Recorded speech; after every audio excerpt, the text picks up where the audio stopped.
Evelyn, I'm marrying Stella, my boss's daughter. We don't need to pretend anymore. Stunned, I sat at the kitchen table, gripping the phone tightly. What are you saying, David? Is this some kind of joke? No joke, he replied, his voice laced with arrogance. Stella's father is the president of the company. Marrying her means a life I've always deserved, one far from the mediocrity we have here. I could almost see his smug grin through the phone. A mix of shock and anger welled up inside me. And what about Alex and Brian? Your sons? They'll understand eventually. It's for the best, he said dismissively.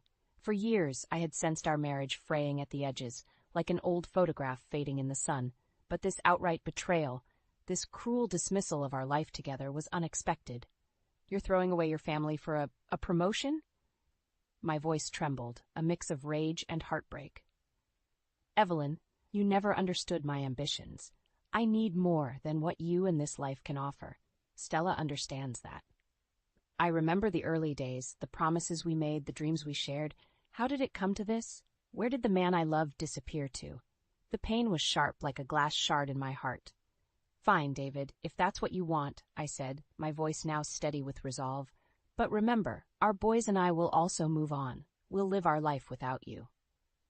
There was a pause, and for a moment, I thought I heard a flicker of doubt in his voice. But then he laughed. You'll see, Evelyn. This is for the best. As I hung up, the tears that I had held back began to fall. But amidst the pain and betrayal, a fiery determination began to stir within me. David thought he could discard his family like an old newspaper. He was mistaken. If he thought our story was over, he was in for a surprise.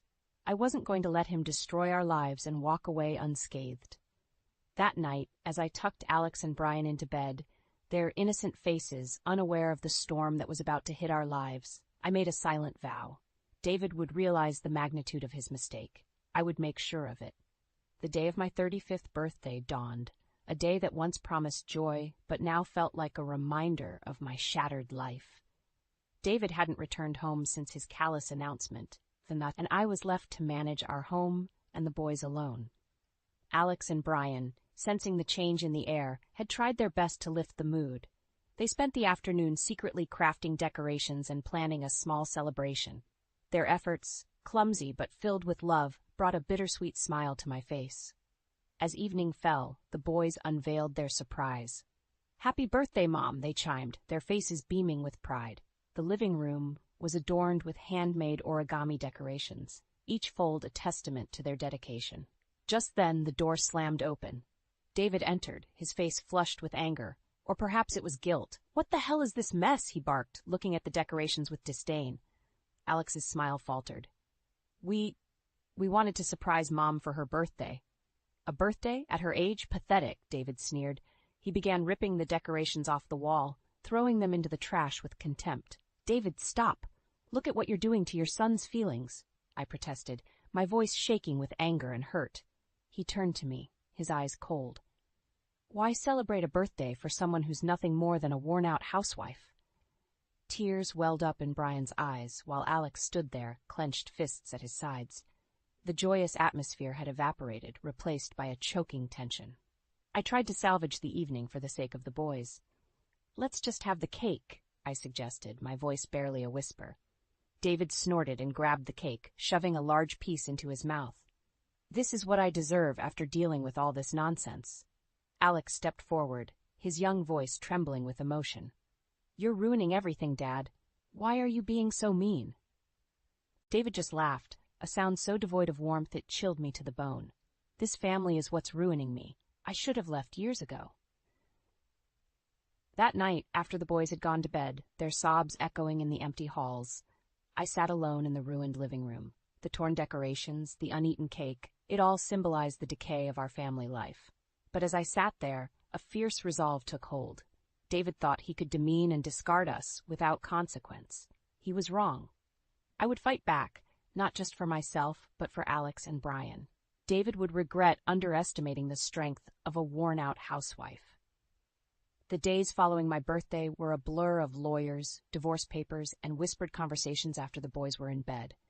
But amidst the chaos, a plan began to form in my mind. David had humiliated and betrayed us, and he would not get away with it. A week later, I received a call from David, his voice tinged with frustration. "Evelyn, this divorce is going to ruin me financially. You're taking everything." "It's only fair, David. You made your choice," I replied, my voice calm but firm. "Fair? I'm the one who worked while you lounged around at home." His words were like venom. "Lounged around? Raising your children is not lounging around, David. But you wouldn't know, would you?" I retorted. There was a pause, and I could almost hear the gears turning in his deceitful mind. "You know what, Evelyn? Keep the house, keep the car. I'll start anew. Stella's father will take care of me." I almost laughed at his delusion. Stella's father, the president of David's company, was a self-made man known for his integrity. He wouldn't take kindly to David's actions. "I wish you luck with that," I said, a smirk playing on my lips. The next day, I paid a visit to Stella's father. I came as a concerned ex-wife, worried about the future of her children, but I left as the instrument of David's downfall. I revealed everything: David's affair, his disregard for our family, his financial recklessness. The fallout was immediate and catastrophic for David. Stella's father, a man of principle, was appalled. David was not only dumped by Stella, but also promptly fired from his job. His dreams of climbing the social ladder crumbled to dust. When David called me next, his voice was a mixture of anger and desperation. "You've ruined me, Evelyn. How could you go to Stella's father?" "You did this to yourself, David. I merely showed them who you really are," I replied, my voice steady. "You'll pay for this," he hissed. "I already have, David. For 10 years, I paid for believing in a man who never existed," I said before hanging up. As I stood there, phone in hand, I felt a weight lift off my shoulders. The path ahead would be difficult, but for the first time in years, I felt a sense of control over my life. David's fall was just the beginning. I was no longer the passive woman he thought he married. I was a fighter, and I would do whatever it took to protect my sons and our future. The news of David's firing spread quickly, his fall from grace becoming the talk of the town. But my plan was far from over. I knew David's pride would not allow him to accept defeat quietly. One evening, as I was preparing dinner, the phone rang. It was David, his voice laced with a mix of anger and desperation. "Evelyn, you have to help me. I've lost everything because of you." His plea was a sweet melody to my ears, but I remained composed. "I didn't ruin you, David. Your actions did." "You don't understand. I'm nothing without that job. Stella's father is making sure no one else hires me," he cried out. "Maybe it's time for some self-reflection, David. You've always been quick to blame others for your failures," I said coolly. There was a silence on the other end, and I knew I had struck a nerve. "You're enjoying this, aren't you? Seeing me suffer?" "Enjoying? No, David, but I do believe in karma, and it seems it has finally caught up with you," I replied. "Karma? Don't give me that. You orchestrated this." His voice was a mix of accusation and disbelief. "I simply revealed the truth. It was your actions that led to your downfall," I stated, my tone unwavering. "You'll regret this, Evelyn. I swear you will," he said before hanging up. I placed the phone down, a sense of satisfaction washing over me. David was finally facing the consequences of his deceit and arrogance. Over the next few weeks, I watched as David's life unraveled further. His attempts to find employment were futile, his reputation tarnished beyond repair. The community he once looked down upon now whispered about him in the streets. He had become an outcast, a pariah. But as I saw David's descent, a part of me couldn't help but feel a pang of sadness. Not for David, but for the man I once believed he was, the man I had married all those years ago. However, my resolve remained firm. This was not just about revenge. It was about justice. For too long, David had manipulated and used those around him. Now he was reaping what he had sown. As I tucked Alex and Brian into bed that night, I knew I had made the right decision. They were too young to understand the complexity of what was happening, but I would do everything in my power to protect them from David's toxic influence. David's downfall was a lesson in accountability, a message to my sons that actions have consequences. And as I kissed them goodnight, I whispered a promise to them, a promise of a better, more honest life ahead. Weeks had passed since David's downfall, and the dust had seemingly settled, but fate had one more twist in store. I received a call from David's mother, a woman I had always respected for her strength and wisdom. "Evelyn, I need to talk to you." "It's about David," she said, her voice weary with concern. Curiosity piqued, I agreed to meet her at a quaint cafe downtown. There, she revealed something that took me by surprise. David's been after me for my inheritance. He's desperate, Evelyn. He thinks money will solve all his problems, she confided, her eyes filled with disappointment. I listened, a mix of shock and anger building inside me. I had no idea he would stoop so low, I responded. She sighed, taking a sip of her tea. I've decided to cut him off, but there's more. I want to leave a portion of the inheritance to you and the boys. Her words left me speechless. But why me? After everything that's happened? Because you've been more of a daughter to me than David has ever been a son. And I want to ensure my grandsons are taken care of, she explained, her decision firm. Gratitude and a sense of responsibility washed over me. I don't know what to say. Thank you.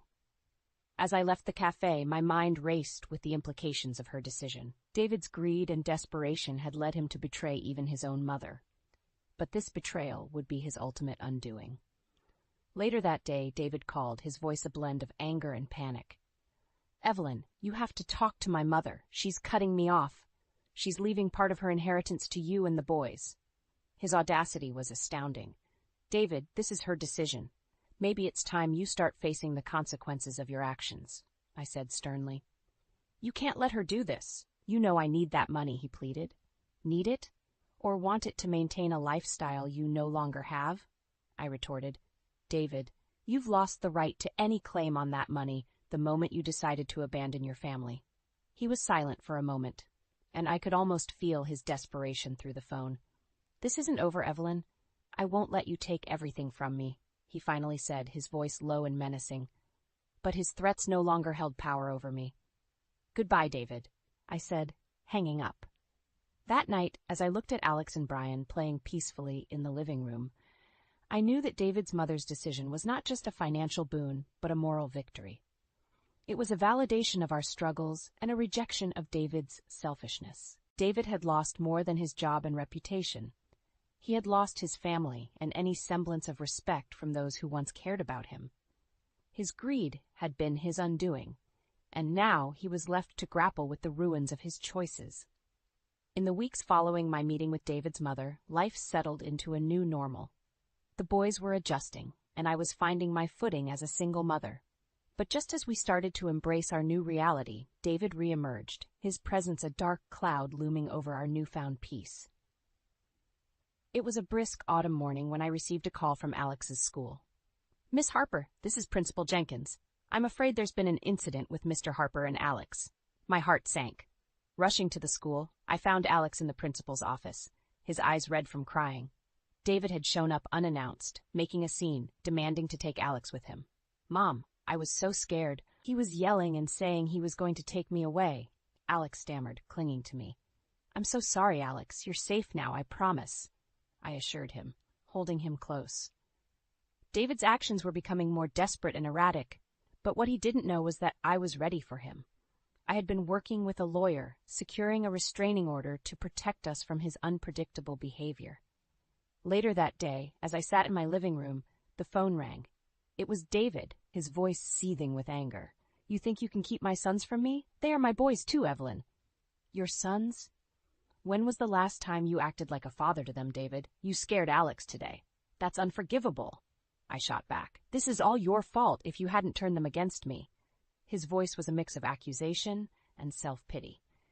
I didn't turn them against you, David. Your actions did. You chose this path, not me, I said firmly. You'll pay for this, Evelyn. I'll make sure of it, he threatened, his voice cold and menacing. But his threats no longer scared me. You've already lost, David. You just don't see it yet. Hanging up the phone, I looked out the window, watching Alex and Brian playing in the yard, their laughter a balm to my weary heart. David's attempts to intimidate us were failing. His once powerful presence had diminished, leaving behind a man consumed by his own bitterness and regret. As the days passed, David's attempts to disrupt our lives became less frequent, his influence waning.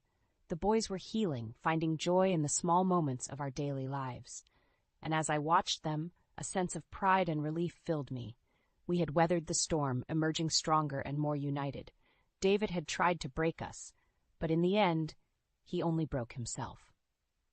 Our journey had been long and fraught with challenges, but as I looked at my sons, their faces bright with hope and resilience, I knew we were finally free.